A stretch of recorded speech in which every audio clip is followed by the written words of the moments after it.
Everyone, अस्सलाम वालेकुम man, welcome to जोर का जोर। दिस इज़ राबिया शाहिद और मेरे साथ मौजूद हैं मीरब ज़ीशान। और आज आप सबको जश्न आज़ादी बहुत बहुत मुबारक हो। आज हम 77th इंडिपेंडेंस डे मना रहे हैं। आज पाकिस्तान हम एक पैट्रियाटिक सिटीजन्स बनकर आज यहाँ बैठे हैं और आज हम रिप्रेजेंट कर रहे हैं स्पोर्ट्स को भी यहाँ पर।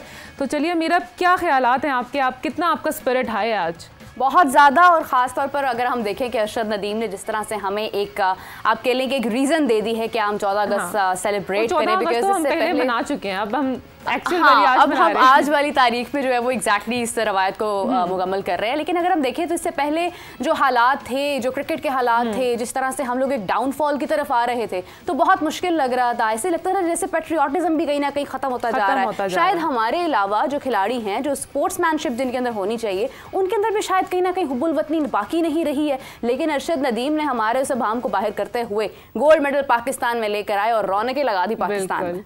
और ये जो इंडिपेंडेंस डे आज हम मना रहे हैं, उसकी मतलब खुशी जो है वो दुबाला हो चुकी है। हम सब बहुत खुश हैं, गोल्ड मेडल भी आ चुके हैं और आज इंडिपेंडेंस डे भी है। तो इस हवाले से आज हम बातचीत भी करेंगे, क्रिकेट के बारे में भी बात करने वाले हैं, हम अरशद नदीम के बारे में भी बात करेंगे। जो इनामात के जो वादे हुए थे वो भी पूरे हो रहे हैं। वज़ीर आज़म साहब से भी उनकी मुलाकात हो चुकी है। 15 करोड़ का चेक मेरा उन्हें रिसीव हो चुका है।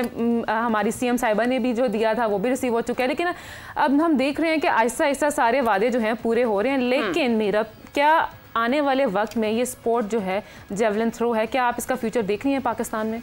हाँ, फ्यूचर मुझे ऐसा लगता है कि अभी जो इससे पहले जो वादे हुए थे कहीं ना कहीं वो मुकम्मल नहीं हुए हैं। ये एक अफसोस की बात है। अरशद नदीम गोल्ड मेडल लेकर आए और उनके साथ होने वाले तमाम वादे पूरे हुए, लेकिन उससे पहले कुछ ऐसे लोग भी हैं जिनके साथ कुछ अभी तक प्रॉमिसेस कंप्लीट नहीं हुए हैं। तो अगर इस तरह की चीज़ें रिवॉल्व करेंगी, सर्कुलेट करेंगी सोशल मीडिया पर या मीडिया प्लेटफॉर्म्स पर, तो फिर मुझे लगता है कि जो एथलीट्स हैं वो कहीं ना कहीं दिल बर्दाश्ता होकर मुश्किल हो जाता है, मेहनत ना करें, कोशिशों का सिलसिला जारी ना करें। और चलें अपने प्रोग्राम का बाकायदा आगाज़ करते हैं। इसी के साथ हमें स्टूडियो में ज्वाइन किया शाह नवाज राना साहब ने, स्पोर्ट्स जर्नलिस्ट हैं, एंकर हैं। अस्सलाम वालेकुम sir, welcome to the show. जी वालेकुम अस्सलाम। सर, 77 सालों में आप क्या देखते हैं कि पाकिस्तान की जो स्पोर्ट्स है, हमारी जो क्रिकेट है, क्रिकेट के अलावा हॉकी है, अब जेवलिन थ्रो भी आ गई है, तो आप क्या देखते हैं कि इन 77 ईयर्स में पाकिस्तान ने क्या दिया है हमारे खेलों को? पहले तो ये कि मैं आपको मुबारकबाद देने लगा था दोनों को, बिल्कुल, तो लेकिन आपने मुझे दरमियान में ही रोक दिया। अच्छा, और ये हमारी बदकिस्मती है कि जब हम अच्छा काम करने लगते हैं ना तो हमें दरमियान में रोक दिया जाता है। क्या बात है, तो दूर की बात हो गई है बहुत। हाँ, तो बहरहाल आप दोनों को मुबारक हो कि आप एक ऐसी धरती में सांस ले रही हैं जो आज़ाद है।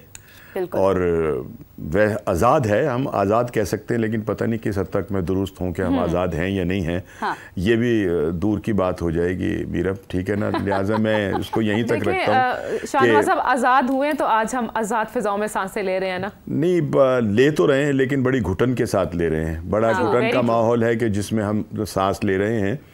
ये तो हमारी खुशबख्ती है, ये तो अल्लाह का हम पे एहसान है कि उसने हमें आप लोगों को बिलखुसूस जब ज़िंदगी दी है, जब आपने आँख खोली है तो आप एक आज़ाद फ़िज़ाओं के अंदर आँख खोलने वाले लोगों में शामिल थे। तो असल तो आज़ादी उन लोगों की थी कि जिन्होंने इस मुल्क के लिए जो है ना कुर्बानियाँ दी हैं, जिन्होंने अपनी इस्मतें लुटवाईं, जिन्होंने अपनी गर्दनें कटवाईं, जिन्होंने अपने बच्चों को जो है शहीद किया। पाकिस्तान आते हुए जब वो भारत से पाकिस्तान आ रहे थे, तो आज़ादी जो है हमें उनके नाम करना चाहिए। और अनफॉर्चुनेटली हुआ ये है, राबिया और मीरब दोनों को ही मैं कह रहा हूँ कि हम अपनी नौजवान नस्ल को उन कुर्बानियों से रूशनासी नहीं करा सके। हाँ। कि ये मुल्क जो है वो हमने कितनी मुश्किलों से और कितनी कुर्बानियाँ देने के बाद जो है वो हासिल किया है। बहरहाल ये बड़ी दुख की बात है, फिर और तरफ चली जाएगी। मैं चाह रहा हूँ कि आपके चेहरों पर जो मुस्कुराहट है वो इसी तरह रहे। इन 77 सालों में मेरा ख्याल है कि हमने शायद किसी और तरफ जो है इतनी तरक्की ना की हो जितनी खेलों में की है हमने। हम इन 77 सालों में आलमी चैम्पियन रहे हॉकी के, इन 77 सालों में हम ओलंपिक चैम्पियन रहे हॉकी के, इन 77 सालों में हम एशिया के चैम्पियन रहे, इन 77 सालों के अंदर हमने 20 साल जो है वो एक ऐसी मतलब स्कॉश के अंदर जो है वो हुक्मरानी की है कि जिसका कोई निमुल बदल नहीं है और जिसकी कोई मिसाल जो है पूरी दुनिया में नहीं मिल सकती। यानी 10 साल जो थे जहांगीर खान के और 10 साल शेर के, वो ऐसे हैं कि जिसमें हमने किसी को फटकने ही नहीं दिया, पंजाबी के अंदर किसी ने पढ़ने नहीं देता, ठीक है ना, वो हुआ है। मतलब ये कामयाबियां हैं। हॉकी में भी यही था कि हमारा ऐसा तूती बोल रहा था कि बस जिसकी हद कोई नहीं। जहां जाते थे हमारे हॉकी के अंदर खिलाड़ी जो थे वो अपने पाकिस्तान का परचम जो थे वो बुलंद कर दिया करते थे। फिर इसके बाद आप देख लें, स्नूकर को देख लें, उसके भी हम आलमी चैंपियन रहे।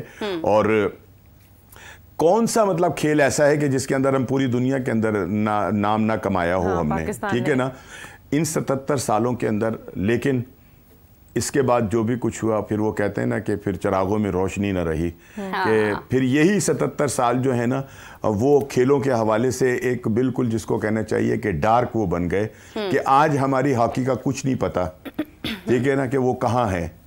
आज हमारे स्कॉच का कुछ नहीं पता, जिसके हम बेताज बादशाह हुआ करते थे, हमें कोई रोकने वाला नहीं था, ठीक है ना। लोग सोच रहे थे कि यार जानशेर को कैसे हराया जाए, ठीक है ना। तो बात असल में ये है कि हमने खोया भी है और बहुत सारा जो है ना पाया भी है। तो ये मिला जुला ऐसा एक रुझान है जो 77 सालों के अंदर रहा है। लेकिन हमें ये सोचना पड़ेगा, अब हमें ये बिल्कुल इसके ऊपर गौर करना पड़ेगा कि आखिरकार वो कौन कौन से अवामिल हैं कि जिनकी वजह से हमने इतने बड़े बड़े जो थे टाइटल वो हासिल करने के बाद उन सबको जो है अपने हाथों से जो है दूसरों को थमा दिया। ये एक सोचने की बात है जो हम नहीं सोच रहे कि ये मुल्क जिसमें दुनिया की सारी नेमतें जो हैं अल्लाह ताला ने हमें दे दी हैं, चारों मौसम हमें दे दिए हैं, हमें पहाड़ दे दिए हैं, हमें समंदर दे दिए हैं, सब कुछ हमारे पास है, और फिर हमारे पास सब कुछ नहीं भी है।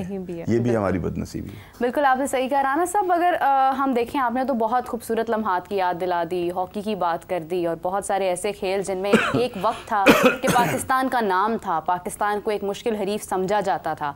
आज वो खेल नज़र ही नहीं आते हैं। बच्चे खेलते हैं, स्कूल से भी हटकर खेलते हैं। स्कूल्स में भी गेम्स का पीरियड एक होता है और उसके बाद उसको भी ख़त्म कर दिया जाता है। उसमें मैथ्स के प्रोफेसर आ जाते हैं और मैथ्स पढ़ाने लग जाते हैं, और वो मैथ्स ज़िंदगी भर उस तरह से काम नहीं आता जिस तरह से स्पोर्ट्स आ सकता है। सो खैर, अगर हम देखें तो हिसाब किताब में हम सभी कमजोर हैं। हिसाब किताब में हम सभी कमजोर हैं। बिल्कुल, बहुत खूबसूरत बात आपने कही। तो स्पोर्ट्स के अंदर हम आज कहीं ना कहीं बहुत पीछे रह चुके हैं। एक क्रिकेट थी हमारे पास जिसके बारे में हमें नहीं, क्रिकेट थी नहीं है, क्रिकेट है। आपको लगता है अभी भी है? नहीं, क्रिकेट तो है, क्रिकेट है, लेकिन आपको नहीं लगता कि हम बहुत पीछे जाते जा रहे हैं? उसमें भी क्रिकेट भी ख़त्म होती जा रही है, जिस तरह के फैसले उसमें हो रहे हैं। जिस तरह आपने 77 साल की बात की है, मुझे लगता है 7700 लोग ऐसे हैं जिन्होंने हमारी क्रिकेट को भी पूरी कोशिश की है कि कहीं ना कहीं से ऐसे फैसले हों, ऐसी पसंद नापसंद की बुनियाद पर हमने अपने क्रिकेट को भी बहुत पीछे कर दिया है। बात यह कि हमने ना सिर्फ क्रिकेट को नहीं, हमने अपने कौमी खेल को भुला दिया। अगर जिसको हम जिसको कहते हैं ना कौमी खेल, तो वो कहाँ है कौमी खेल? कोई बता सकता है कि कहाँ चला गया? उसके जिम्मेदार कौन है? ठीक है ना, कोई जिम्मेदारी लेने को तैयार नहीं होगा। हालांकि ये जिम्मेदार सब के सब हैं। मैं आपको एक वक्त बताता हूं कि पाकिस्तान के अंदर डिपार्टमेंट जो थे उनकी तमाम की टीमें होती थी। हमारे जितने बैंक्स हैं उनकी तमाम की टीमें होती थी। PIA की टीम है, कस्टम की टीम है, मतलब ये कि जितने भी आपके वो इदारे थे उनकी सब की टीमें होती थी। और फिर बड़े टूर्नामेंट जो थे वो हुआ करते थे जिसके अंदर वो तमाम लड़के खेलते थे जो पाकिस्तान टीम का हिस्सा थे। और लोग देखने के लिए जाया करते थे, ठीक है ना। आपने उन तमाम डिपार्टमेंट की टीमों को बंद करके लोगों के जो हैं वो चूल्हे जो हैं वो ठंडे कर दिए। अगर आपका खिलाड़ी अपने किचन की तरफ से वो नहीं ना होगा, जिसको जरूरत नहीं पूरी कर मुतमईन नहीं होगा, आप उससे कैसे मतलब ये तवक्को कर सकते हैं कि वो गोल्ड मेडल लेकर आए? यार आप पहले उनको रोटियां तो दें, पहले आप उनके किचन को तो आबाद करें, पहले उनके बच्चों के मुस्तकबिल को तो सोचें। आपने तो उन लोगों के मुस्तकबिल को उड़ाकर रख दिया। और फिर ये कहते हैं कि हम चैंपियन क्यों नहीं है जी, हम गोल्ड मेडल क्यों नहीं लेकर आते? भाई आप अपने गिरेबानों में झांक कर देखें कि आपने किया क्या है खिलाड़ियों के साथ। आपने बेड़ा गर्क करके रख दिया तमाम पूरे सिस्टम का। और नतीजा उसका यह है कि बहुत सारे ऐसे खिलाड़ी के जिनका बड़ा नाम था, वो बेचारा कोई पंचर की दुकान के ऊपर बैठा हुआ है, कोई बिरयानी का ठेला लगाकर खड़ा हुआ है, कोई मजदूरी कर रहा है। यार हमने पूरी दुनिया को अपने सामने जो था आगे लगा दिया, और आपने हम सबको आगे लगा दिया। बात यह है कि जब तक आप अपने खिलाड़ियों को तहफ़्फ़ुज़ नहीं देंगे, जब तक आप उनके किचन को जो है आसान नहीं कर देंगे, उनका दिमाग जो है किसी और तरफ नहीं जाएगा, खेल की तरफ रहेगा, तभी हम नताइज ले सकते हैं ना। वरना आप बस फिर यही हाल होगा जो अब हमारा हो रहा है, और इससे ज्यादा बदतर हाल जो है वो नजर आ रहा है जो कुछ हो रहा है। ये 27 करोड़ की आबादी का मुल्क है, दुनिया का 5वां आबादी का सबसे बड़ा मुल्क है, और ओलंपिक के अंदर हमारे 7 बंदे जा रहे हैं। ठीक है ना, ये शर्म का मकाम नहीं है, ये तो सोचने का मकाम है कि यार हम किस जगह कहां खड़े हैं हम। 7 बंदे, सिर्फ 7 बंदे पाकिस्तान को रिप्रेजेंट कर रहे हैं इतने बड़े टूर्नामेंट के अंदर। 7 बंदे रिप्रेजेंट तो कर रहे हैं, लेकिन देखिए आपने जैसे बात की, क्रिकेट थी नहीं, क्रिकेट है, लेकिन इस मुल्क में टैलेंट की कमी भी नहीं है। टैलेंट हम देख रहे हैं, ओलंपिक्स में भी बाहर आ रहा है, क्रिकेट में भी बाहर आ रहा है, हॉकी में भी बाहर। भाई ये अचानक एक बंदे ने जो है वो एक छड़ी फेंक कर पूरी दुनिया को जो है हैरान कर दिया। वरना क्या आपको नजर आ रहा है टैलेंट, मुझे बताइए ना। ओलंपिक में क्या टैलेंट है? हमारा जो स्विमर था वो सबसे पीछे आया है, ठीक है या नहीं? क्वालीफाई तक नहीं कर सके हैं, वो तो आगे तक भी क्वालीफाई नहीं कर सके दूसरे राउंड में। अगर हम देखें तो गली मोहल्ले, घरों में, हर जगह हर किस्म का टैलेंट नजर आ रहा है, और इसको हम जाया नहीं कर सकते। टैलेंट को निकालने वाला भी तो कोई हो ना। गवर्नमेंट के सामने है, गवर्नमेंट ने अब सपोर्ट करना शुरू किया। क्या सपोर्ट करना शुरू किया उन्होंने? तो वो तो जो छोड़ देना, एक बंदे को आपने 25-30 करोड़ रुपए देके ये समझ लिया कि आपने सारे खिलाड़ियों को दे दिया। तो ऐसा नहीं है, बैकअप होगी ना राबिया, ऐसा नहीं है, कुछ नहीं दे। अगर ये दे रहे होते, ये जितनी भी खेलों की एसोसिएशंस हैं, अगर ये उनको फंड दे रहे होते तो मैं फिर किस तरह से नहीं आप छोटा टैलेंट है, हम इसको आगे बढ़ाएंगे तो फिर जो बड़ा टैलेंट है वो कैसे बढ़ाएंगे? ऐसे लोगों से, अरशद नदीम से हज़ारों लोग भाई 10 लाख की आती है वो जो है ना जेवलिन, 8 से 10 लाख, ठीक है ना, 8 से 10 लाख की है वो नेजा जो है, तो आम आदमी खरीद सकता है 8 से 10 लाख रुपए का वो नेजा। इसीलिए तो बात कर रहे हैं, एकेडमीज बनाई जाए, फंड्स जनरेट किए जाए। जिसको आप आज सर पर बिठा रहे हैं ना, वो 9 साल एक उससे जेवलिन से जो है वो खेल खेलता रहा है। सिर्फ उसके पास एक वो थी, और वो भी सुल्तान ने लेके दी थी, उसके किसी दोस्त ने, वो किसी एसोसिएशन ने या किसी गवर्नमेंट के किसी बंदे ने नहीं लेके दी थी। वो अकेला जो है वो 9 साल एक ही उससे जीत प्रैक्टिस करता रहा है और उसी को लेकर चला गया। ठीक है ना, तो जब आप फंडिंग ही नहीं करेंगे, आप देंगे ही नहीं पैसा, ठीक है ना, तो फिर कहां से ये वो तो एक खुदरो पौधा है जिसका नाम अरशद नदीम है ना, वो एक खुदरो पौधा है, उसको किसी ने बनाया नहीं। हाँ, उसको तो अल्लाह ताला ने बनाया। मैं कंटिन्यू करते हुए एक इसमें बात ऐड करना चाहूंगी। यासिर सुल्तान का आज मैं देख रही थी, उन्होंने कहा कि उनके पास अभी तक उन्हें जो है वो कोई इनाम नहीं मिला, उन्होंने लेकर दी थी। उनको अभी तक कोई उस चीज के इनामात भी नहीं मिले हैं। 50 लाख का वादा हुआ, वो भी नहीं मिला, आज भी वहीं के वहीं रह चुके हैं। मतलब अगर हम देखें अरशद नदीम, क्योंकि आज दौर सोशल मीडिया का है, आज एक बात भी ढकी छुपी नहीं रहती है, लोगों को बोलने की आजादी है, खुलकर लोग बात कर देते हैं, फिर वर्ल्ड वाइड हो गए। बोलने की तो किसी को आजादी नहीं है, आपने पता नहीं कहां से सुन ली है बात। मुझे ऐसा लगता है कि हम पॉइंट्स रेस कर सकते हैं, हम बोल देते हैं प्लेटफॉर्म पर, और अगर हम ना भी बोलें, अगर हम मीडिया प्लेटफॉर्म्स पर ना भी बोलें, तो सोशल मीडिया पर आज जो हमारी यंग जनरेशन है वो इतनी अथॉरिटी रखती है कि वो उसी वक्त मोबाइल पर पोस्ट डाल देती है, और वो कहां से कहां पहुंच जाती है। शायद इस चीज की वजह से फटाफट जल्दी से ये सारी जरूरियात पूरी कर दी गई। लेकिन व्हाट अबाउट यासिर सुल्तान, जिनको कोई पूछ ही नहीं रहा, जिन्हें आज तक नहीं पूछा गया, रकम भी बहुत ज्यादा नहीं थी। इसमें ना अपना मीरा बड़ी मजे की बात यह है कि अल्लाह ताला जब किसी को देता है ना तो छप्पड़ फाड़ के देता है, ठीक है ना। जिस तरह से अपना अरशद नदीम के मामले को आपने सोशल मीडिया का कहा ना, उसमें पेश किया गया ना कि वो एक गांव का बंदा, उसका घर दिखाया, टूटा हुआ सा घर, ये वो लेना देना, सारी चीज़ें मतलब इस तरह की दी कि लोगों के दिल के अंदर वो हमारा हीरो है। मुझे उसके हीरो होने से कोई इनकार नहीं है। उसने वाकई एक बड़े घुटन के माहौल के अंदर एक खुशी दी, लोगों के चेहरों के ऊपर मुस्कुराहट आई, उसने गोल्ड मेडल लेके अपसेट थे क्रिकेट के हवाले से, ठीक है ना, उसने वो सब कुछ किया है। लेकिन जिस तरह उसको मीडिया ने पोर्ट्रेट किया ना शुरू में कि जनाब वो तो गांव का बंदा था, उसके पास तो जूते नहीं थे, उसके पास तो ये नहीं था, ठीक है ना, ये वो सब कुछ उनके पास अल्लाह का शुक्र है सब कुछ था, घर भी बेहतर था, सफेद रंग घर भी उनके पास, वो कोठी है, घर नहीं है, ठीक है ना, तनख्वाह भी उनकी बहुत अच्छी वापडा से उनको मिलती थी, और उनका इलाज भी हुआ, ठीक है, बड़े अच्छे पैमाने के ऊपर। उन्होंने 3-4 टाइटल भी जीते, उसका भी पैसा आया। लेकिन ऐसा नहीं, बहरहाल ये कि अगर उन्होंने ये कारनामा अंजाम दिया और उनको किसी ने कुछ दे दिया, इन्होंने कौन सा अपने पल्ले से दे दिया, अपनी जेब से निकाल के दे दिया। ये जो 25 लाख रुपए जो मिल गए, वजीर आला ने दे दिया, वजीर आजम ने जो दे दिया 15 लाख और 10 लाख उन्होंने, तो ये कोई अपने पल्ले से दे दिया उन्होंने कि ये हम अपने अकाउंट से आपको दे रहे हैं? ये तो हुकूमत पाकिस्तान के अकाउंट से देकर वो बादशाह बन गए, लो जनाब ने बड़ा एहसान कर दिया, बड़े बल्ले बल्ले हो गए। यहाँ तो हर चीज जो है वो सियासत बन गई है। एयरपोर्ट के ऊपर आपको मुस्लिम लीग नून के झंडे नजर आ रहे थे, एयरपोर्ट पर आपको पीपल्स पार्टी के झंडे नजर आ रहे थे, एयरपोर्ट पर आपको एक ऐसी जमात के झंडे नजर आ रहे थे कि जिसका नाम भी ले लें तो हम पता नहीं क्या हो जाता है, ठीक है ना। तो असल बात यह कि वहां पाकिस्तानी झंडे क्यों नहीं थे? ठीक है ना। फिर आप कान में जाकर कह रहे हैं भाई जरा ख्याल रखना, आपकी बड़ी मेहरबानी है यार ये कौन सा तरीका है? आप जहाज से उतरते उसे पर्ची थमा रहे हैं कि ये नहीं, जो ये लिखा हुआ है ये बोल दीजिएगा। सर यस सर का दौर है ना, यस सर नहीं करेंगे तो खत्म हो जाएंगे। मैं वही कह रहा हूं ना, इसी चीज ने तो पाकिस्तान के खेलों को तबाह किया है।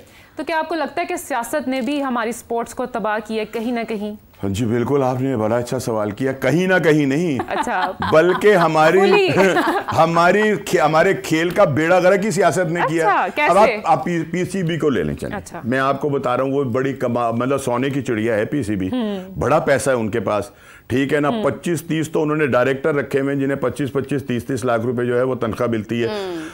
कोई पूछने वाला नहीं है, इसलिए कि वो खुद मुख्तार हैं। ठीक है ना, वो खुद अपना जनरेट कर, भाई उनसे वो पैसा लेकर इन दूसरी खेलों पर भी तो लगा दें। आपने जो 25-30 बंदे रखे हुए हैं, डायरेक्टर रखे हुए हैं, सिर्फ वो बैठकर 25-30 लाख रुपए तनख्वाह ले रहे हैं। किस बात की ले रहे हैं यार? वो आप उनको थोड़ा सा कम करें, अपने डोमेस्टिक की तरफ आएं, उसको ठीक करें। देखिए आपको जावेद मियादाद मिलेगा, आपको अब मैं बहुत सारे नाम लूंगा तो पता नहीं अच्छा भी लगेगा कि नहीं, लेकिन ये कि हमें वो तमाम खिलाड़ी मिलेंगे कि जिन्होंने पाकिस्तान के नाम को ना बहुत ऊंचा किया, ठीक है ना। अब यहां सूरत हाल ये है कि हुकूमत जब आती है मुस्लिम लीग नून की तो उनका चेयरमैन होता है, ठीक है ना। हुकूमत आती है पीपल्स पार्टी की तो उनका चेयरमैन होता है। हुकूमत किसी और की आती है तो उनका चेयरमैन होता है। और जब इनमें से किसी की भी हुकूमत नहीं होती, किसी बड़ी कुव्वत की होती है हुकूमत, तो फिर उनके सबका चेयरमैन होता है, लेकिन क्रिकेट बोर्ड का चेयरमैन कोई नहीं होता। मतलब सियासी बुनियादों पर हो रहा है ना। अब पाकिस्तान ओलंपिक को ले लीजिए आप, एक बंदा 20 साल से उसका सदर बन के बैठे हुए, ठीक है ना। उनसे पूछे, कोई सवाल करें कि वो भी सियासी बुनियाद पर ही हैं, ठीक है ना। वो भी एक मुक्तदर उससे ताल्लुक रखते हैं और आज तक वो बैठे हुए हैं। अच्छा, एक जनरल आरिफ साहब, ठीक है ना। सियासत से मुझे एक और बात याद आ रही है कि एक बयान जो है वो बड़ा इस वक्त रिवॉल्व कर रहा है हर जगह पर, और उसके ऊपर बड़ी तनकीद भी की जा रही है। सबने तहाइफ दी है अरशद नदीम को, बहुत सारे लोगों ने दी हैं। अली अमीन गंडापुर ने कहीं कह दिया कि सरकारी खजाना मेरे बाप का तो नहीं है कि अब मैं उसमें से किसी को भी कुछ भी देता फिरूं, मैं क्यों दूं ना, मुझे नहीं देना है। तो आपको नहीं लगता सब तो दे रहे थे, वो भी दे देते कुछ, तो क्या था कुछ? मतलब ये कि सारा कुछ इकट्ठा करके ना अरशद नदीम को ही दे दें। आप उन लोगों को मत देखें कि जिनके चूल्हे नहीं जल रहे। आप उन लोगों को कोई फैसिलिटेट ना करें कि जो बेचारे भूख के हाथों मर रहे हैं। आप दें उसे, बिल्कुल दें, उसने कारनामा अंजाम दिया है, सब कुछ दिया है, लेकिन इसका मतलब ये तो नहीं है कि आप और फिर देना अपने पल्ले से यार। मतलब आपने जो इस मुल्क को इतना लूटा है, इतना खाया है और खाते चले जा रहे हैं, ठीक है या नहीं। सिर्फ और सिर्फ आपके लिए ये मुल्क बना है, मेरे या आपके लिए मुल्क नहीं बना, या उन लोगों के लिए मुल्क नहीं बना कि जो सड़कों के ऊपर मारे मारे फिर रहे हैं, जो बिजली का बिल नहीं अदा कर सकते, ठीक है। ये मुल्क उनका नहीं है क्या? उनके आबाओ अजदाद ने इस मुल्क के लिए कुर्बानियां नहीं दी? आपने अगर देना है ना अरशद नदीम को तो कौमी खजाने से मत दें, मतलब आप दें अपनी जेब से निकाल कर, पल्ले से दिया जाए। तो बात है, तो फिर बात बनती है कि आप बड़े मुहिब्बे वतन हैं, आप बड़ा प्यार करने वाले हैं अपने हीरोज से, वो निकाल के तुम हमारे जो मतलब हमारा खून चूस के वो पैसे जो है वो आप बांटे चले जा रहे हैं, हीरो आप बन रहे हैं। मेडल भी तो दिया है ना उन्होंने, 6 ग्राम गोल्ड भी है उसमें। ओहो, वो मेडल वही पहना दिया है जो उसको वहां से मिला था। उन्होंने कोई नया मेडल नहीं दिया। आपको किसने कह दिया? उनको कहा कि लाओ वो मेडल लाओ, मैं आपके गले में डाल दूं। वो मेडल वही था कि जो ओलंपिक से मिला है, वो कोई नया किसी ने बनाकर ना सोने का नहीं डाला उनके गले के अंदर। कहने का मतलब ये है कि आपके पास सब कुछ है, आप दें अपने पास से, अपनी जेब से। अगर अली अमीन गंडापुर ने ये बात कही है तो मैं इसको वो नहीं करूंगा, सपोर्ट करते हैं कि ठीक है, मैं इसलिए करूंगा कि उसने सही कहा है कि भाई ठीक है, आप दे रहे हैं दे दें। हुकूमत की तरफ से एक ऐलान होता कि जी इतने पैसे जो हैं हम इसको दे रहे हैं, लेकिन कौमी खजाने में से नहीं, ठीक है। नहीं, कौमी खजाने से दे देते, एक मरतबा ऐलान कर देते कि ये इसलिए कि भाई ये आगे ये फ्यूचर के अंदर काम करे और वो, ठीक है ना।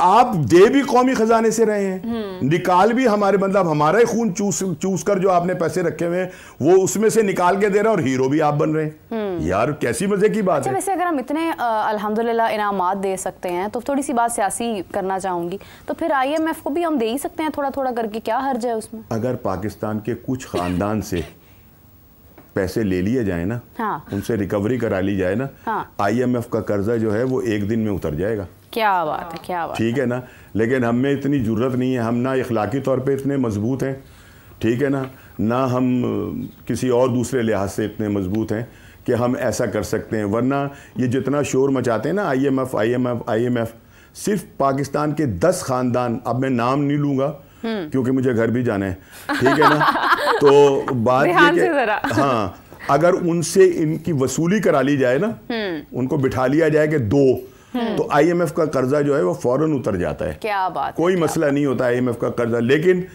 अगर हमें शऊर आएगा ना तो हम इनके पीछे नारे नहीं लगा सकेंगे। मतलब ये हमें बेशऊर रखना चाहते हैं, हमें जाहिल रखना चाहते हैं, ताकि हम अपने मसाइल के अंदर घिर कर ना इनकी तारीफें करते रहें, जिए फला फला, जिए फला फला, जिंदाबाद ये और जिंदाबाद वो। हमें ये महरूम रखना चाहते हैं, हमें ये शऊर नहीं देना चाहते, हमें ये देना नहीं चाहते कि हम अकल को इस्तेमाल करें। हम तो बिरादरी के सिस्टम के ऊपर वोट देते हैं, हम तो आटे के थैले के ऊपर वोट देते हैं, हालात की चक्की पीसते हम तो एक छोटे से बिरयानी के पैकेट के ऊपर वोट देने वाले लोग हैं। तो फिर मतलब ये कि छोड़ दो मेरा बाप, खुश हो जाए 77 साल। क्या लगता है कि हम कैसे सियासत को स्पोर्ट्स से अलग कर सकते हैं? क्या क्या प्रिकॉशंस, क्या क्या गाइडलाइंस आनी चाहिए कि सियासत रहे और खेल रहे? अब तो सियासत भी एक खेल है। अरे क्या बात है भाई, इस पे तो तालियां होनी चाहिए। ये आज के दिन की सबसे खूबसूरत बात है। अब उसको तो आप अलग कर ही नहीं सकते क्योंकि वो भी तो खेल का हिस्सा है ना। हमारे साथ तो जो खिलवाड़ हो रहा है, इस खेल को क्या नाम देंगे आप? सियासी, ये तो अगर अब दुनिया के अंदर भी और खेल भी, अगर दुनिया में कहीं सियासत का मुकाबला हो ना, हाँ, तो पाकिस्तान चैंपियन हो। हर दफा गोल्ड मेडल जो है वो पाकिस्तान लेकर आए। ठीक है ना, जितनी सियासत हमारे मुल्क में हो रही है, हम अपने मुल्क को नहीं सोच रहे। यकीन करें कि आज हमारा मुल्क 77 साल का हो गया। सब बैठकर ईमानदारी से जो है ना ये बताएं कि किसने इस मुल्क को क्या दिया। इस मुल्क से लूटा है, इसकी बोटियों को नोचा है, इसकी खाल उतारी है, इसका गला दबाया गया है। ठीक है ना, बताएं ना कि कोई अगर आप बैठकर ये कहे कि हाँ यार ये IPPs किए चले जा रहे हैं। आपने IPPs को देखा कि IPPs में है कौन? जो जिनके कारखाने बंद है और वो पैसे वसूल किए चले जा रहे हैं, उनको पैसे मिले चले जा रहे हैं, वो यही लोग तो हैं जो बैठे हुए गवर्नमेंट के अंदर। इन कितने सारे लोग हैं कि जिनकी अपनी वो हैं कंपनियां, जिनके पैसे जो हैं वो बगैर काम किए जो वसूल कर रहे हैं। हम पाकिस्तान को दे रहे हैं या हम पाकिस्तान से छीन रहे हैं, लूट रहे हैं? इनको तो खुद मतलब एक खैर सगाली तौर के ऊपर जो है ये कहना चाहिए कि जनाब ये चूंकि मुल्क नुकसान में जा रहा है लिहाजा हम विड्रॉ करते हैं इस उससे, और काम जो है वो सीधा हो जाता है, बहुत सारे पैसे बच जाते हैं। अदरवाइज ये हमने इस मुल्क को 77 साल में दिया कुछ नहीं, हमने इस मुल्क को टिका के लूटा है और लूटे चले जा रहे हैं। भाई बात ये है कि जब वो अलेक्जेंडर द ग्रेट जब दुनिया से जा रहा था ना, तो उसने कहा कि अपना मेरे हाथ जो है ना वो कफन से बाहर निकाल देना। हाँ। तो उसके जो जितने भी वो थे ना अपना वुज़रा और बाकी लोग, उन्होंने कहा कि ये जनाब क्यों आप ऐसा कह रहे हैं? तो उन्होंने कहा कि मैं दुनिया को बताना चाह रहा हूं कि मैंने पूरी दुनिया को वो किया, जीता। हाँ। ठीक है ना, लेकिन मैं दुनिया में से अब जब जा रहा हूं तो मैं खाली हाथ जा रहा हूं। बिल्कुल सही। इनको ये सोचना चाहिए कि ये सब कुछ यहां रह जाएगा। जिस फरेब और जिस मक्कारी के साथ आप इस मुल्क को रूट रहे हैं, आप जब कब्र में उतारे जाएंगे तो आपके हाथ में कुछ नहीं होगा, आप खाली होंगे और आपको वही कफन पहनाया जाएगा जो एक गरीब को पहनाया जाता है। कोई बोस्की का कफन नहीं आपको पहनाया जाएगा। आपकी कब्र के अंदर AC नहीं लगा हुआ होगा। ठीक है ना, अब सब कुछ वही होगा। वो जो 2.5 फुट का एक टुकड़ा होता है ना, एक गड़ा होता है जिसके अंदर लिटाने के बाद कोई बाहर आकर ये तक नहीं देखता कि वो हम क्या कर रहे हैं। कफन को जेब नहीं होती। इनको जब तक ये याद नहीं होगा, मेरा ख्याल है कि ये मुल्क जो है ना, अब आपने इतने खुशी के मौके पे पता नहीं मुझे क्यों छेड़ दिया और इस तरह की बातें जो हैं, लेकिन ये है कि ज़रा नम हो तो ये मिट्टी बड़ी ज़रख़ेज़ है साकी। बिल्कुल सही बात। इसको अगर कोई ट्रैक के ऊपर ले आए ना, और जो ट्रैक के ऊपर जो लाते हैं ना वो ज़िंदा नहीं रहते, ठीक है, जिंदा रहकर भी जिंदा नहीं रहते हैं ना, उन्हें फांसी दे दी जाती है या उन्हें किसी और तरफ कर दिया जाता है। जो इस मुल्क को ट्रैक पे लाने का सोचता है उसको फिर छोड़ा नहीं जाता। यही हमारी बदकिस्मती है। अल्लाह करे कि हम शऊर हासिल कर लें और इससे निकल जाएं। बहरहाल खेल की बात हो रही थी। अच्छा, हम आपने सही बात की, हम थोड़ी सीरियस गुफ्तगू की तरफ चले गए थे, अब थोड़ी और सीरियस गुफ्तगू की तरफ आते हैं। क्रिकेट की बात करनी है हमने। देखिए ज़रा, अब चैंपियंस ट्रॉफी आ रही है, स्टेडियम्स तैयार हो रहे हैं और कहा जा रहा है कि जो टिकट्स थे फैंस ने लिए उनको वापस कर दिए जा रहे हैं। नहीं, वो चैंपियन ट्रॉफी के लिए नहीं, ये मेरे ख्याल में टेस्ट सीरीज के लिए, बांग्लादेश टेस्ट सीरीज के लिए। और देखिए ना, मतलब अभी चैंपियंस ट्रॉफी भी आनी है, अभी टेस्ट के ऊपर ये हालात है कि चैंपियन ट्रॉफी के लिए तो उसको सजाया जा रहा है। लगता है कि क्रिकेट टीम इतना शॉर्ट टाइम में हो जाएगा वैसे सब कुछ, इतने शॉर्ट टाइम में सब कुछ चले ना हो, जो कमीशन है वो तो लोग ले लेंगे। तो ये काम चाहे हो या ना हो, जिस मकसद के लिए सच बोला जा रहा है, ठीक है ना, वो तो वसूलियां कर लेंगे ना, वरना कोई ऐसा तुक बनता नहीं था। बहरहाल खैर ये कि वो खूबसूरत हो जाएगा और अच्छा लगेगा और मज़ीद दुनिया जो है। लेकिन अभी तो हमें बहुत हवालों से, मैं पता नहीं किस हद तक दुरुस्त हूँ, मेरी बात को कोई शायद सही समझे या ना समझे। मेरा तो ख्याल ये है कि अभी तो चैंपियन ट्रॉफी भी बड़ी उसमें है। आप कई टीमें ऐसी हैं, मैं पहले तो भारत का ही कहूँगा कि भारत पाकिस्तान में आकर खेलने को तैयार होगा, और अगर नहीं होगा तो फिर हम क्या करेंगे? तो हर बारी की भारत के बगैर खेलेंगे, हम खेल ही नहीं सकते। अच्छा, ये दावा है आपका? नहीं, दावा इसलिए है कि भारत जो है वो एक मजबूत वो है अपना क्रिकेट के। आईसीसी तो उसकी गुलाम है, आईसीसी तो उसकी रखेल है, जो पूरी दुनिया की वो बनी हुई है। क्रिकेट के जो फैसले करने वाले लोग हैं वो तो उनके खादिम हैं, उनके नौकर हैं। नहीं, लेकिन उसके बावजूद आईसीसी कैसे पाकिस्तान में चैंपियंस ट्रॉफी अप्रूव करवा सकते हैं? अप्रूव तो हो गया, हमारी बारी थी, हमने करना था, लेकिन आईसीसी भारत को मजबूर नहीं कर सकती। हाँ। एक और बात ये है कि हमारा और भारत का मसला जो है ना, हो सकता है कि भारतीय खिलाड़ी पाकिस्तान आकर खेलना चाहते हों, भारत के अवाम पाकिस्तान में अपनी टीम को खेलता हुआ देखना चाहते हों, लेकिन ये दोनों ये जो हमारा और भारत का मसला है ना, ये खाली दो बोर्डों का मसला नहीं है, ये दो हुकूमतों का मसला है। हुकूमतों का ही मसला है दरअसल। हाँ, ये दो हुकूमतों का मसला है कि अगर वो आपस में सेटल करते हैं और वो कह देती है भारतीय हुकूमत कि हम अपने खिलाड़ियों को भेज दें, उनका क्लेम ये होता है पाकिस्तान महफूज नहीं है। अबे भाई, कैसे महफूज नहीं है यार? तुमसे ज्यादा महफूज है, बिल्कुल भारत से ज्यादा महफूज पाकिस्तान है। हमारे मुल्क के अंदर आकर कौन सी टीम है जो अभी खेल कर नहीं गई? सारे खेल कर गए। न्यूजीलैंड खेल कर गया, वेस्ट इंडीज खेल कर गया, ऑस्ट्रेलिया खेल कर गया, इंग्लैंड खेल कर गया।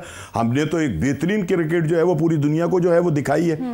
अभी हमारे PSL जो है वो खत्म हुआ, जिसमें सारी दुनिया के खिलाड़ी थे, वो महफूज थे। मैंने खुद उनको देखा है यहाँ पे अनारकली के अंदर, फूड स्ट्रीट वगैरह के अंदर खाने खूने खाते हुए घूमते फिरते, कोई खतरा नहीं है। आपने बनाया वजी पाकिस्तान गैर महफूज। टीम इस पॉलिटिकल सिचुएशन में पाकिस्तान वक्त से पहले पहुंच चुकी है और ट्रेनिंग का सेशन आज उनका, मतलब ये पाकिस्तान की ऑफर थी। उन्होंने कहा कि आपके मुल्क के अंदर चूंकि मसाइल बहुत ज्यादा हुए हुए हैं, वो गवर्नमेंट चेंज हुई है और वहाँ झगड़े हो रहे हैं, आप प्रैक्टिस नहीं कर सके, आप 17 की बजाय 13 को आए, हम आपको मजीद मतलब ये कि यहाँ आपका स्वागत करेंगे, आपको खाना चाना खिलाएंगे, आपको यहाँ कज़ाफी स्टेडियम के अंदर वो प्रैक्टिस कर रहे हैं और अच्छी सिक्योरिटी है, बड़े मुतमईन हैं। 14 अगस्त के दिन आप देखें कि किस तरह से रश होता है सड़कों पर, क्या सूरत हाल होती है, तमाम लोग इसको सेलिब्रेट कर रहे होते हैं। उस सिचुएशन में वो आजादाना तौर पर यहाँ पर नहीं, कोई हमारा मुल्क इंतहाई जो महफूज है बाकी ममालिक के मुकाबले में, और ये ICC को भी मालूम है और दुनिया के जो यहाँ पे रिप्रेजेंटेटिव आते हैं वो देख कर गए कि ये मुल्क कितना जो है वो भारत में बहुत ज़्यादा ख़तरा है, लेकिन वो किसी को बोलने नहीं देते। ठीक है ना, हमारा मुल्क एक महफूज मुल्क है, अल्लाह का शुक्र है, और हमारे मुल्क के अंदर कोई ऐसा मसला नहीं है। हमारे ये जो नफरतें हैं, ये जो बॉर्डर है, ये सिर्फ दिल का बॉर्डर है। ये आपके दिल में जब तक नफरतें हैं तो ये आपको लाइन आगे जाने नहीं देगी। जब ये खत्म हो जाएंगी, ये नफरतें ना, तो रास्ते खुल जाएंगे। भी फैलाई हैं कुछ लोगों ने, फैलाई हैं, ठीक है ना, वरना नफरतें मेरे और उनके दरमियान नहीं है, आपके और उनके दरमियान नहीं है। हम अगर वो वहाँ से भारत से कोई आता है, हम उसको बहुत मोहब्बत देते हैं। हम यहाँ से वहाँ जाते हैं, हम उनको बहुत मोहब्बतें देते हैं, लेकिन ये कि कुछ लोग इन मोहब्बतों को पनपते देखना नहीं चाहते, मंजन बेचने के लिए तो वो ठीक है। और इसी तरह जब मैचेस होते हैं हम ग्राउंड्स में भी देखते हैं, हमारे जो इंडियन टीम प्लेयर्स हैं, हमारे पाकिस्तानी टीम प्लेयर्स हैं, आपस में उनकी इतनी मोहब्बत होती है, अच्छे से मिलते हैं। इवन के जो फैंस होते हैं, इंडियन फैंस और पाकिस्तानी फैंस, वो भी देखे ना, मोहब्बतें होती है तो हम शादियां भी कर लेते हैं ना। हाँ हमारी भाभी जो है वो इंडिया में है इस वक्त। हाँ, हमारी भाभी तो अब नहीं रही, वो नहीं, हसन अली की वाइफ भी तो इंडिया से ही है। हाँ, वो इंडिया से, एक भाभी है हमारी इंडियन एक ने हमसे जान छुड़ा ली या हमने उससे जान छुड़ा ली, ठीक है ना। लेकिन ये कि लेकिन है तो सही ना, मोहब्बतें तो हैं। तो बहरहाल बात हो रही थी चैंपियन ट्रॉफी की कि उसके लिए ग्राउंड तैयार किया जा रहा है, और मोहसिन नकवी साहब खुद देख रहे हैं इस प्रोजेक्ट क्या को। बात है जी, वो ही नहीं देखेंगे तो कौन देखेगा। उनकी तो वो कहते हैं चोपड़ी ते नाले दो, ठीक है ना। वो हमारे इंटीरियर वजीर भी हैं और चेयरमैन बोर्ड भी हैं, ठीक है ना। ना वो मुल्क को सही तरह देख पा रहे हैं, ना वो बोर्ड को सही तरह देख पा रहे हैं। उन्होंने कह दिया कि जी वकार यूनुस साहब सारे देखेंगे, मैं सिर्फ ये देखूंगा कि कंस्ट्रक्शन हो रही है या नहीं हो रही है, ठीक है या नहीं। मैं दीगर मामलात को देखूंगा, बाकी मेरा क्रिकेट से उनको क्रिकेट से उनका ताल्लुक ही कोई नहीं है। नहीं, आजकल एक नई रवायत कायम हो रही है। हमारी वज़ीर आला तमाम शोबों में गई हैं, उनका यूनिफॉर्म पहना, तस्वीर बनाई। इसी तरह से हमारे चेयरमैन क्रिकेट बोर्ड जो हैं वो भी दो जिम्मेदारियां निभा रहे हैं। कोई शक नहीं है, इंसान में मुख्तलिफ सलाहियात होती हैं, उनका इस्तेमाल करना चाहिए। हाँ, बिल्कुल। हम बतौर इंसान अगर हम वज़ीर हैं तो हम अच्छे टिकटॉकर भी तो हैं ना, कोई इसमें हम अगर कर लेते हैं, कोई एक्टिंग कर लेते हैं तो कोई बुरी बात तो नहीं है। और अच्छा सियासतदान वही होता है जो ज़्यादा अच्छा एक्टर भी हो, जो ये ज़रूरी दुनिया है या नहीं। तो वो सियासत इसी चीज़ का नाम है कि आपको मुश्किल वक्त में आसान शो करवाना है खुद को, और आसान वक्त में आपको मुश्किल बना देना है।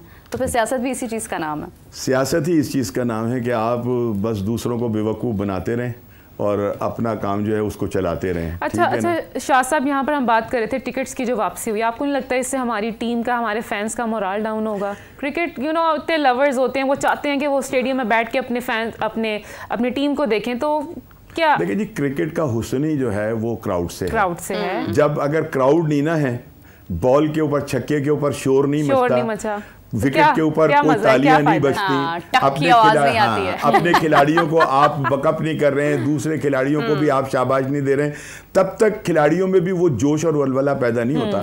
अब खाली ग्राउंड के अंदर जो है वो आप मैच खेल रहे होंगे, कभी कभी आपके कान के अंदर कोई हथौड़े की आवाज़ ज़रूर आएगी कि वो कोई ईंट तोड़ी गई है या कोई फटा ठोका गया है, ठीक है ना। इसके अलावा वहाँ कोई दूसरी आवाज़ नहीं होगी, आप अकेले खेल रहे होंगे, तो वहाँ उसमें वो खेल का वो खूबसूरती नहीं रहती, जो वलवला जोश जो है वो शायकीन क्रिकेट की मौजूदगी के अंदर होता है। वो शोर, वो तालियां, वो आवाज़ें कहाँ से लेकर अब देखें ना, आप कमेंट्री होगी टीवी के ऊपर, वो जाली जो है वो शोर सुनाएंगे हमें, ठीक है ना। स्टूडियो के अंदर बैठकर वो एक शोर जो है रिकॉर्ड हुआ होगा, वो स्क्रीन की रौनक बरकरार रखने के लिए, सिर्फ उसकी रौनक बरकरार रखने के लिए, वरना वो बगैर शोर के जरा कमेंट्री तो करके दिखा दें, कुछ भी नहीं पता क्या हो रहा है, कोई सुनने को तैयार नहीं होगा।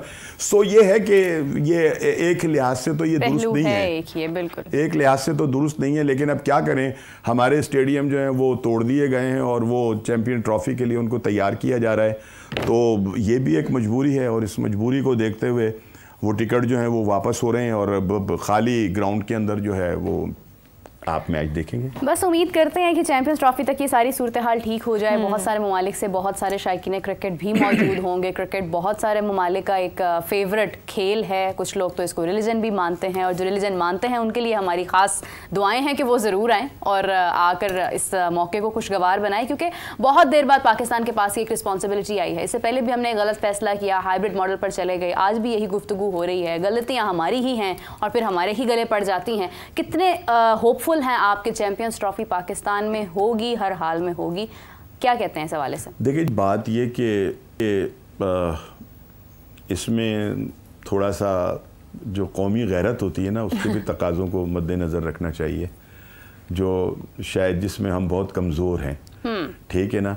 हमें भारत को ये पैगाम देना चाहिए कि अगर आप चैंपियन ट्रॉफी में नहीं ना आ रहे तो आपके अगले वर्ष आपके यहाँ भी वर्ल्ड कप जो है वो होना है। तो पाकिस्तान के बगैर भी क्रिकेट जो है वो बांझ नज़र आती है, ठीक है ना, एक बेवा खातून की तरह नज़र आती है पाकिस्तान अगर ना खेल रहा हो तो। असल में इस वक्त जो क्रिकेट का जो सबसे बड़ा हुस्न है ना, वो पाकिस्तान और भारत का टाकरा होता है। बिल्कुल ऐसे ही है। उसमें सबसे ज़्यादा जो है वो आपको टीवी से भी पैसे मिलते हैं, इश्तहारात के भी पैसे मिलते हैं, गेट मनी भी मिलती है। मतलब ये एक मैच जो है ना वो पूरे टूर्नामेंट के ऊपर भारी होता है, एक ही मैच जो है। तो इनके बगैर तो ये नामुमकिन है। हाँ। मेरा ख्याल है कि जितने बुलंद बांग दावे जो हैं और जितना कॉन्फिडेंटली जो हमारे चेयरमैन बोर्ड जो हैं वो बात कर रहे हैं कि जी भारत आएगा, अल्लाह करे कि आए, और उसको आना चाहिए। क्यों नहीं आना चाहिए? वजह क्या कि ना आए। जो उनके खदशात हैं उनको सारों को वो दूर कर दें, अपनी टीम भिजवाएं, ठीक है ना, अपनी टीम भिजवाएं। हाँ। हालांकि हमारी क्रिकेट का बेड़ा गर्क ही भारत ने किया। वो कैसे? लेकिन मजा भी तो पाकिस्तान वर्सेस इंडिया भाई, आप श्रीलंका पे जो हमला हुआ था वो मैंने या आपने किया था? हाँ। वो राह ने किया था, वो भारत ने करवाया था, ठीक है ना। और उसकी बुनियादी वजह यह थी कि हमारे खेल के मैदान जो है वो फारिग हो जाए, और कर दिए थे उन्होंने फारिग, ठीक है ना। खाली एक क्रिकेट नहीं माफी चाहूंगा, खाली एक क्रिकेट नहीं बल्कि दीगर तमाम खेल जो थे ना उनको उड़ाकर रख दिया था उस एक हमले ने, ठीक है। तो वो किया किसने था? वो भारत ने किया था, वो किसी और ने तो नहीं किया था। खैर, जो भी माजी में सूरत हाल हुई, किसने किया किसने नहीं किया, नुकसान तो सिर्फ पाकिस्तान नहीं, उसने किया, किसने नहीं किया?